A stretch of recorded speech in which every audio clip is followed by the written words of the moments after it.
speakers with me. So it will be good that we get into the discussions, and I see some young kids here from the schools and esteemed guests and others. So we will be happy to take up. We have, I think, around 45 minutes for half an hour to take up the session. So this agenda of the session is to harmonize the ecosystems, land, forests and the conservation of Asian elephants. And here the discussion will shed light on the challenges and opportunities in creating a harmonious coexistence between human development and the preservation of natural habitat for Asian elephants. And the panel will be aiming to generate actionable insights and foster a collaborative approach towards ensuring a long-term survival and thriving of Asian elephants, while promoting the preservation and restoration of the surrounding ecosystems for benefit of all forms. So we have with us our three guests. One is a practitioner, one is a long-term expert and person who has worked with elephants both in captivity and in the wild, and the other is another practitioner who is actually on hands-on with the field of conflict mitigation. So I will start with you, Dr. Ratan, first. With your experience of working with Asian elephants in the landscape, what do you think are the key challenges when it comes to elephants in the wild? And how do you think that this forum can support that? Good morning, everyone. Thank you, Sonali. I'll start with a recently answered question in our parliament. And probably just a couple of weeks back, the question was asked about human-elephant conflict in our parliament, and answer was 844 humans casualty in Assam in last 10 years, and 835 elephants in the last 10 years. So that's the biggest challenge at this moment. How to minimize this human-elephant conflict, because this is such a subject. This erodes the support for elephant for the general public. Because we conservationists, we scientists, we always see from the elephant point of view. The elephant should survive, elephant should be conserved. But think about the poor farmers who lost their all paddy fields in just 1 hour, what they will eat. So our thinking also has to be balanced. So that's the biggest challenge at this moment for how to minimize human-elephant conflict. And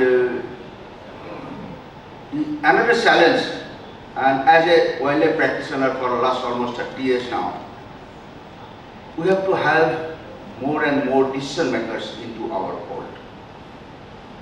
Because we scientists or we conservationists, we suggest something, we give a recommendation to our decision makers. Last में क्या होता है, मंत्री नहीं मानेगा. Something like that comes, and that's the biggest roadblock at this moment. So how to get more and more decision makers, more politicians, more bureaucrats into this subject? Because until and unless we have these decision makers or politicians into these subjects, our recommendations will only decorate our bookshelves, nothing else. These are and the third challenge as a practitioner in the field is how to save the elephant corridors. As a practitioner, I face that in every day, because every day we are losing elephant corridors, and elephants are everywhere now. So in this year, elephant it might go to X road, and next year, when elephant is a natural migratory animal, it migrates from season to season, from here to there. So we block their migratory paths or our corridors. So how to save all those migratory corridors for elephants? That's the biggest challenge we are facing as a conservationist. Opportunities is a green infrastructure. I do not know why we are not talking about green infrastructure. There are lots of opportunities in India for green infrastructure. and that's probably a biggest opportunities for all sectors who are in the development sectors or green infrastructure. You go to some smaller countries like Netherlands or Singapore, their infrastructure are almost green. They hardly blocks animal movements first, or it's for the animals or it's for the wildlife. So in India, I have not seen in that is in the track. So that's the biggest opportunity at this moment for the developers who talks for developments. Thank you there, Dr. Ratan. So very important food for thought. We see a lot of young kids here, the school kids. So I'll pose this question to you and you can answer in the end. That what are your thoughts on how do we mitigate human-elephant conflict? So as the young generation, if you all have any suggestions, let us know, right? And let this forum hear your voice as to what you think can be done to minimize. But then, as Dr. Ratan has mentioned, that this is a very important aspect that we are looking at, and we have a young forest officer with us who is dealing with this day in, day and night. She is Monica. She is the Divisional Forest Officer for the Guwahati Wildlife Division, which has the Deepor Beal, it has Pobitora Wildlife Sanctuary, it has Amchang Wildlife Sanctuary in it, other than the wildlife areas. And Monica, I'm sure there are several nights where you have spent sleepless because there has been a call that there is an elephant herd which has been spotted, and there is people are in distress, or the elephants are in distress. You also have the issue of a railway line where there has been a very wonderful sensor-based system which has been installed as a mitigation measure. So would you like to share your experience, Monica, on with the team, and you can use that. Thank you, ma'am. Good morning, all. Well, as a custodian of sanctuaries within urban landscape, I grapple with daily challenges when it comes to human-elephant coexistence. So let me start with a few examples of what kind of issues we face on a day-to-day basis. Firstly, let me start with Deepor Beal, which is the only Ramsar site in Assam, and which is considered as a pride of Assam. So here it's been many years since the railway line has come up and the road has come up, which has practically fragmented the elephant corridors. The corridors have been identified, and we see there are 7 corridors from Rani Darbhanga to Deepor Beal.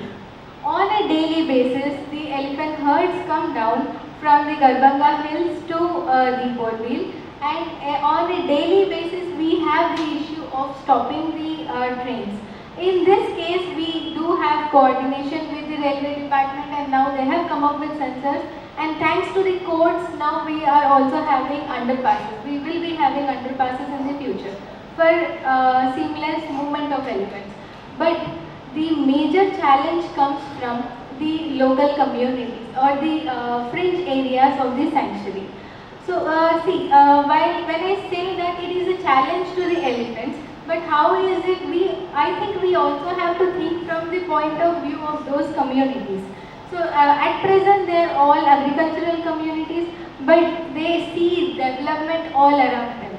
They see many resorts being that are coming up all around the sanctuary in other areas. And so from my interactions with them, what I see that is they want such kind of development in their areas also. Because for them the issue is of poverty, livelihood and other issues. So in this case, and that is why we are facing the issues of them building their houses or them building concrete walls like blocking the elephant corridors. So in such cases, we at present our major challenges. How do we go about this issue? It is their rights, their own land, their rights versus the rights of the elephant, the movement of the elephant, the conservation. Well, that is one challenge in Deepor Beal. Now, since we are sitting here in Greenwood Resort, just on the foothills of the Amchang Wildlife Sanctuary, which is another major hotspot of human-elephant conflict. So I would like to give you like an experience from here. Here again, the elephant corridors have been one. The military establishment has come up. There, at least inside the military establishment, we see the elephants because of less traffic, because of lesser human footprint. We do have the elephants moving around in that. But the markets that have come up exactly outside, that is where we are facing daily challenges. Be it the waste, the garbage that is generated from the markets, which are attracting the elephants towards those markets, or at the same time again, where there was one such incident as soon as I took up the charge of this division.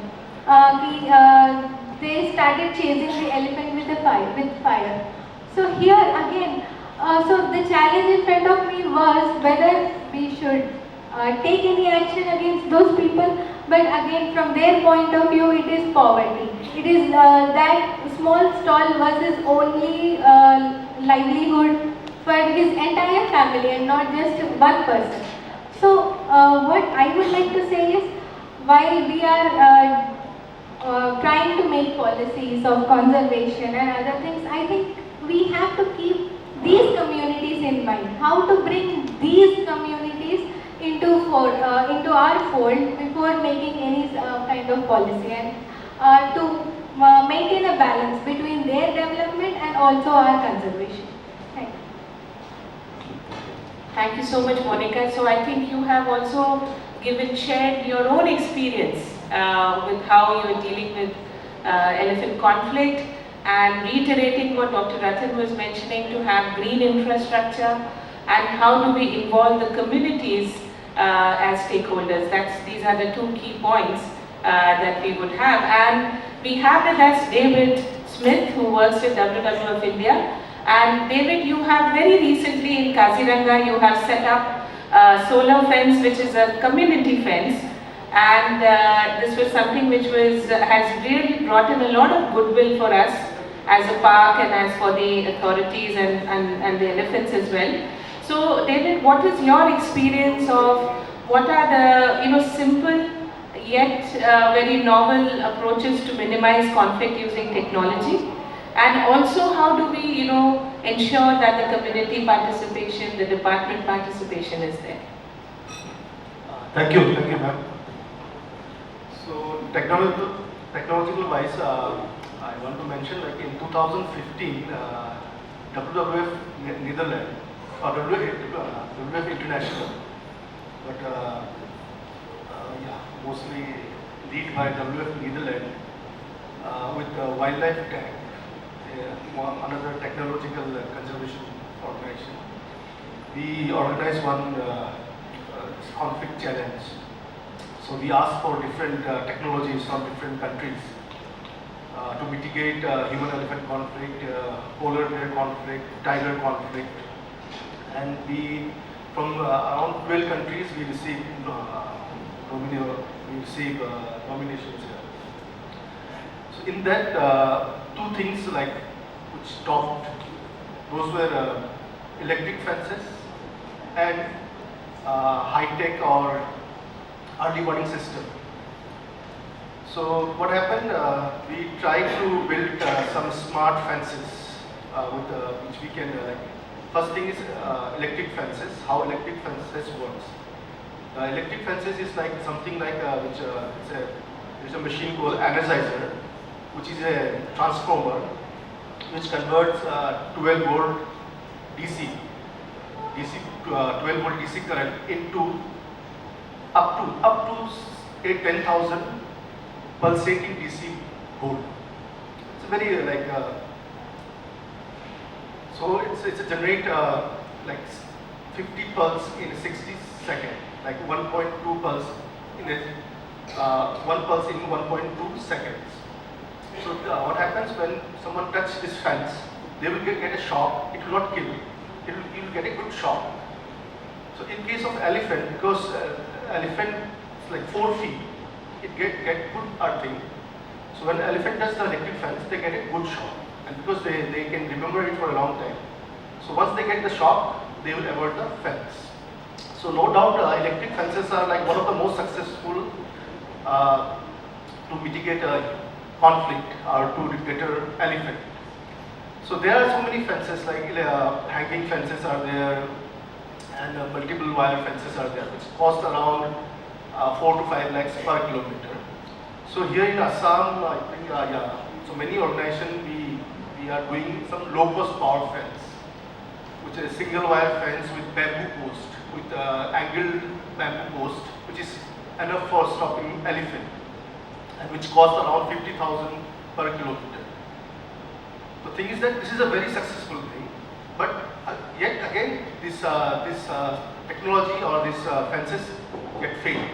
Our own study says like 70% of these fences get failed.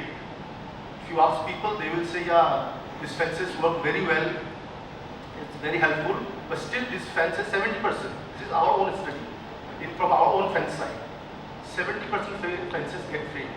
And this is mainly because of lack of ownership or partnership.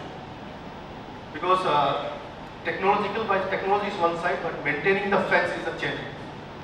And here, the people, if they don't own the fence, they don't maintain the fence, and it gets failed.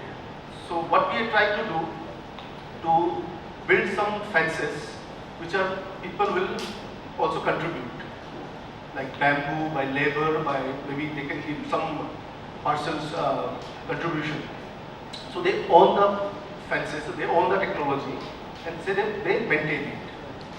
So this is two things. One is technology, one is like how they maintain the fence.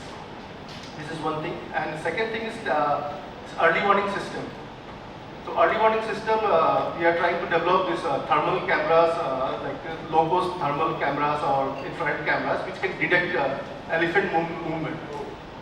And these are like AI-based cameras, which can identify the animal in different angles, and it will alarm us that this elephant is approaching towards the village. Those are early warning system we are trying to develop. And one more thing, GPS tag. And recently we collared 4 elephant. Like recently 2 collared, 2 elephant in Udalguri district, and 2 years back 2 elephant in Sudipur district. So this GPS collar also help us. Like we know their movements, their movement patterns, their ranging patterns. And surprisingly, earlier we thought like this elephant they move once the this paddy season is over, they go inside forest areas. So that earlier we used to assume that this elephant will go somewhere in Arunachal, Bhutan. But we surprised to know that there's a wildlife sanctuary near Tejpur, here in Sonipur district, which is almost more than half is gone, enclosed.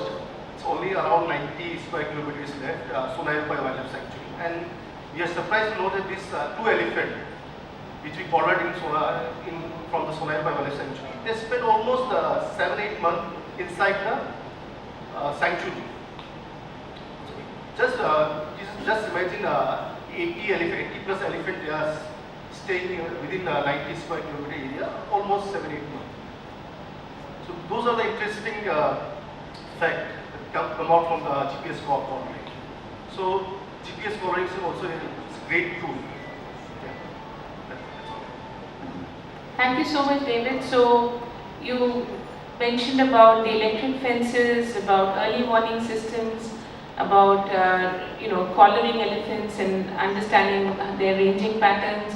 So these are all the technology that will help us, but the most important and key aspect which you have also mentioned is how do we get the public support, the community support. So that's an important thread. Thank you so much. So thank you to all my panelists for giving us the opportunity. I'm afraid we have run out of time, so we'll have to close it here, and thank you once again. Thank you.